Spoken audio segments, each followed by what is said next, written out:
Welcome mga brothers sa ating exclusive review dito sa bagong maxi scooter ng Skygo. Ito nga yung Bolt 150.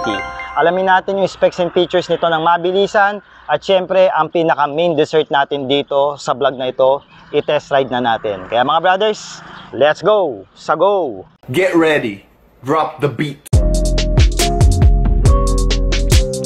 Dirty, dirty, know I'm clean, how I'm coming, I can't show no mercy. Know what I mean, know what I need, know I got this for certain. Dirty, dirty, dirty, dirty, dirty, dirty. In total dimension ng Bolt 150 ay meron nga itong length na 1,960 at width na 770 at height na 1,340 mm measurement. At sa wheelbase ito ay may haba na 1,370 mm. Hindi naman kataasan ang mga average Filipino riders. Kaya naman ang Bolt 150 ay nakadesign para sa isang Asian-friendly seat height na tumataas lang ng 760 mm. Pero kaya ko naman itong i-manage dahil siguro na rin sa gaang niya na 141 kg in dry weight. Speaking of long ride, meron nga itong malaking tank capacity na 13 liters na nasa center of floorboard ito nakalocate. And now mga brothers, pag-usapan natin sa Bolt 150 ang isa sa mga essential features ng isang scooter. Yan nga ang electronics. And what we have here is a premium design when it comes in meter panel na made in color digital meter. And of course, we have a speed meter, odometer, fuel meter, engine temp, RPM, and some essential indicators na kasama. Para namang isang Gundam ang headlight nito na made by LED lights na may split type na low beam and single lens in high beam. At meron na nga rin itong malakas na LED turn lights na nasa lower portion ng headlight. In rear naman, we have a dual split type na taillight na made by LED lights na rin. At mismong nandun na nga rin yung turn lights ng motor na binubuo na rin yan ng LED. At nasa ibabaw nga nito ang solid metal na split type na grab bar ng Bolt 150. At para naman sa starting mga brothers ay nakakiles naman ang mismong scooter for easy access kada ride natin sa motor with a USB charging port and 2 front lug compartment plus spacious na underseat compartment para sa lagayan ng ating mga kagamitan. Pinatatakbo nga ito ng 149cc to be exact. Single cylinder, single overhead cam with 2 valves. CVT automatic dahil nga ito isang scooter. And of course, fuel injected na rin ang fuel system for more power and fuel efficiency. Naka-liquid cooled na nga rin ito dahil may kataasan nga rin ang compression ratio ng Bolt 150 na umaabot sa 10.6:1 na naka-electric starting. May arangkada nga ang scooter na ito na umaabot sa 11.8 Nm of torque at 5,500 RPM at kayang sumagad ng 12 horsepower at 8,500 RPM in maximum power. Pinahihinto nga ito ng dalawang disc brake na setup sa magkabilang gulong ng motor at pinagugulong ito ng malapad na 13 inches wheel mags na may tire size na 110/70 in the front and 130/70 in the rear na may tubeless na goma. And of course, we have a standard suspension setup dito kay Bolt 150 na may dual shock sa likuran and conventional telescopic fork sa harapan. When it comes sa kanyang bike fitting mga brothers, ito yung pinakagusto ko. Ang ino-offer ng scooter na ito is comfy. Look at naman. Look at that mga brothers. Upright riding position tayo. Ang setup ng handlebar malapit sa akin at hindi naman ganun kababaan, tama lang. And for the reach na 20 inches, pabor na pabor ito sa mga katulad kong rider na maiksi lang ang braso. Tingnan nyo naman oh. Hindi ganito, hindi ganyan, tamang-tama lang. Nasa mutual position ng aking braso which is can give me some comfort and tatagal ako sa mga long ride. At pag dumako naman tayo sa seat height nito, napaka-friendly user niya para sa mga average Filipino rider dahil meron lang siyang taas na 760 mm. So sa mga katulad ko dyan na 5'5 pababa lang, o ako kasi 5'4 ako, hindi kayo mahihirapang i-manage itong si Bolt 150. Tignan nyo naman, almost nakalapat na ang aking dalawang paa despite sa malapad yung kanyang seats na nakapaka-comfy and generous. Tapos meron siyang ground clearance mga brothers na 120. Alam ko below minimum siya, pero hindi naman kasi ito pang off-road na scooter. Isa po itong pang touring, pang cruising, meaning gagamitin nyo po ito most of the time sa mga patag o konkretong daanan. Siguro kung sa off-road kayo, dahan-dahan na lang since nakamag siya, no? And for the weight, meron itong bigat na dry weight na 141. May kabigatan na rin. Siyempre, hindi natin maitatanggi dito kay Bolt dahil malaki po ang kaha niya. Almost pang 3 to 400cc ang dimension ng kaha nito mga brothers eh. And kung imapu-full tank natin ito, baka abutin pa ito ng 145 kg. Pero ganun pa man, hindi nakadedicated itong scooter na ito para sa mga performance ride. Ito po ay isang pang touring or pang cruising na scooter. For the bike fitting mga brothers, approve ito sa aking Bolt 150. Kaya tara, test ride na natin yung motorsiklo.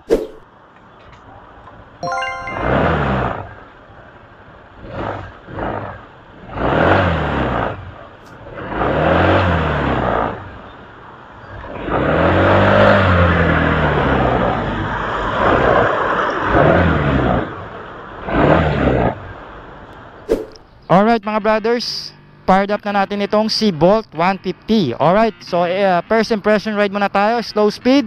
And take note mga brothers, angkas ko po ang aking anak, ang aking cameraman na walang iba kundi si Lexork. Alright, so syempre pagka sa impression na to, itest na rin natin kung anong feels pagka merong angkas dito kay Bolt 150. Since ito naman, dito siya dedicated, no? Angkasan siya para sa isang cruising experience nyo. Alright, pagdating sa ride. Okay, so slow speed muna tayo.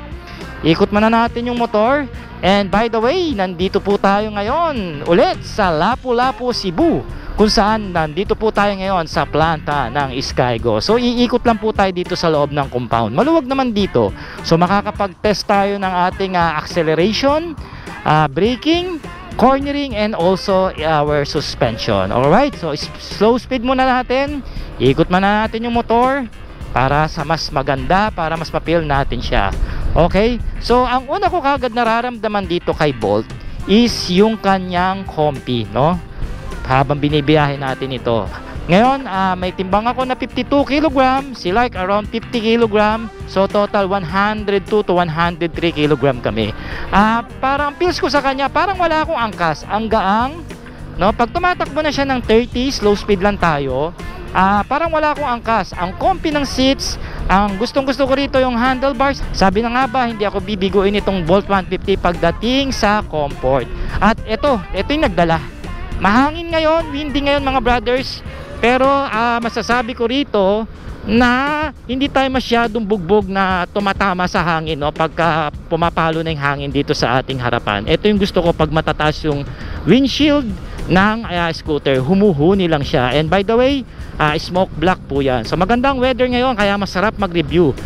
Impression ko sa kanya, sa slow speed, napaka-nimble niya, no? Hindi naman ganong hirap yung makina, hindi po siya dragging, hindi po siya masyadong hirap. Meron kasing ibang scooter na hirap yung makina, especially pag may angkas na. Pero itong si Bolt 150, swabe lang siya. Alright? Meron lang konting ingay dito sa makina, which is for me normal lang yon dahil naka slow speed tayo and also may angkas na rin tayo. Alright, so kanan tayo rito. Magaang ito yung gusto ko sa isang maxi scoot. Kahit may angkas ka na, parang feel mo pa rin wala, no? So pagka sa mga long ride, sa mga traffic, hindi ka masyadong pagod, no? Sa mga scooter na nilabas na Skygo, Blink 125, Lance 150, etong Bolt ang pinaka gusto ko mga brothers, kasi mas more on touring and cruising lang ang trip ko sa pagmumotor. Alright, so first impression ride pa lang tayo rito mga brothers, pinabibilib na ako, na amazed na ako dito kay Bolt 150.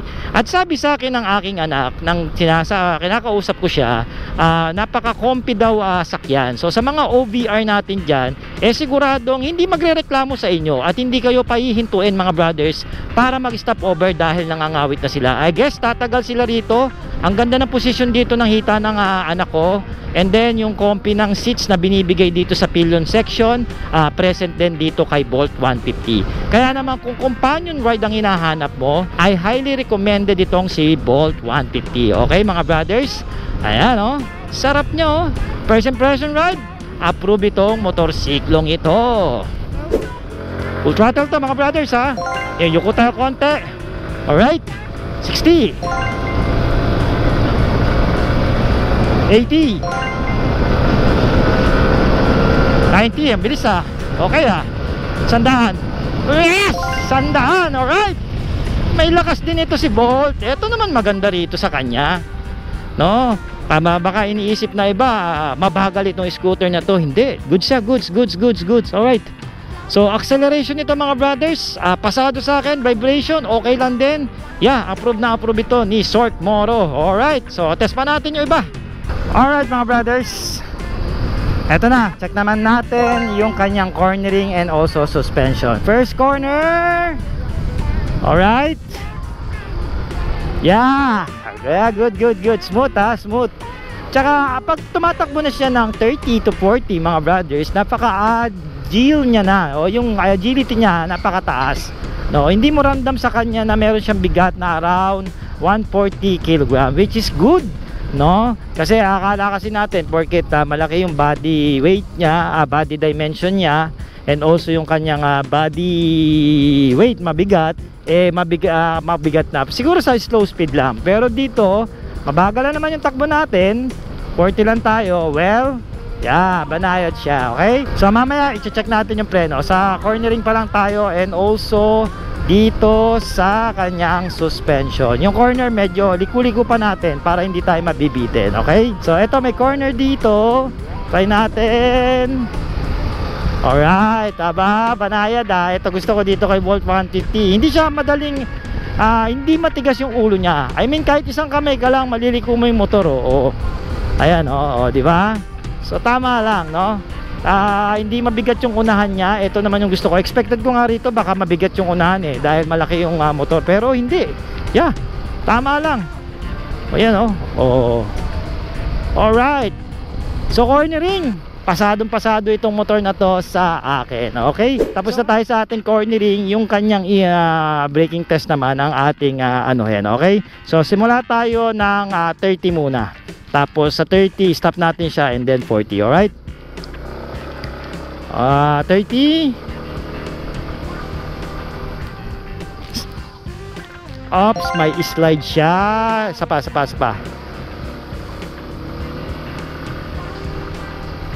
Brake. Stop. Alright. So, around 40. Tingnan natin. Okay. 40 tayo. Brake. Stop. Alright. Ang pansin ko sa preno niya, yung likod natin is nag-i-slides tayo, which is normal lang kasi nasa unahang preno yung ating weight distribution. Ngunit ganun pa man, gusto ko yung performance ng preno nito, and also yung kapit ng gulong. Yun lang, wala kasi tayong ABS, kaya talagang ingat lang kasi medyo malakas yung kapit ng preno dito sa likod. So hindi manageable naman, yun lang, ingat lang tayo. Siguro kung pipreno natin to, bigyan lang natin ng konti sa likod, and then mas marami sa harap. So ganun po yung karakteristik ng preno niya. Sadly hindi natin matest ng 50 to 60 kilometers kasi bawal nga po, at baka mabaril tayo ng mga security guard. Ngunit ganun pa man, nagkaroon tayo ng konting idea kahit paano kung paano mag-perform ang preno nitong Bolt 150 ng Skygo. So mga brothers, for the recommendation, dahil nakita nyo na, itong scooter na ito marirecommend ko sa mga mahihilig mag long ride, no, mahihilig sa mga malalayong biyahe, lalo na may angkas kayo tapos gusto nyo lagyan ng top box, highly recommended ko itong si Bolt 150. And looking forward po ako na mapahiram ng Skygo para sa long ride debut. At least magkakaroon na tayo ng idea. Sa ngayon mga brothers, initial impression ride lang ang pwede natin magawa since nandito tayo sa loob ng vicinity nila, no? So hindi po tayo pwedeng magmabilis. Ngunit ganun pa man, kahit 40 lang yung takbo, nai-enjoy ko yung scooter na ito. Okay.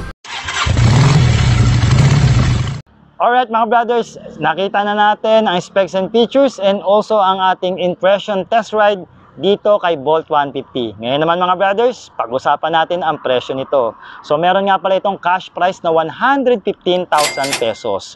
Ngayon naman kung gusto nyo itong hulugan, magda-down payment po kayo ng 3,000 pesos lang. At for the 3 years, meron po kayong monthly na 5,614. And for the rebate, 200 pesos pa rin po. So mga brothers, maaari nyo po kaming kontakin. Mag-PM po kayo sa Sork Moto FB page kung interested po kayo sa motor na ito, since ahente po ang Sork Moto ng Skygo and also brand ambassador na rin po tayo. Once again, maraming salamat Skygo and Monarch Motorcycle. So mga brothers, mag-comment naman kayo ng yes kung nagustuhan nyo po itong bagong Maxi Scoot ng Skygo. Ito nga yung Bolt 150. And syempre, wag niyo pong kakalimutan i-like ang ating episode dyan sa Facebook and also sa YouTube. At syempre, mag-comment na rin kayo kung ano masasabi nyo sa scooter na ito. So mga brothers, abangan nyo pa dahil may iba pa tayong test ride review dito sa mga motor ng Skygo and also Monarch Motorcycle. So mga brothers, until next time, ride safe and cheers!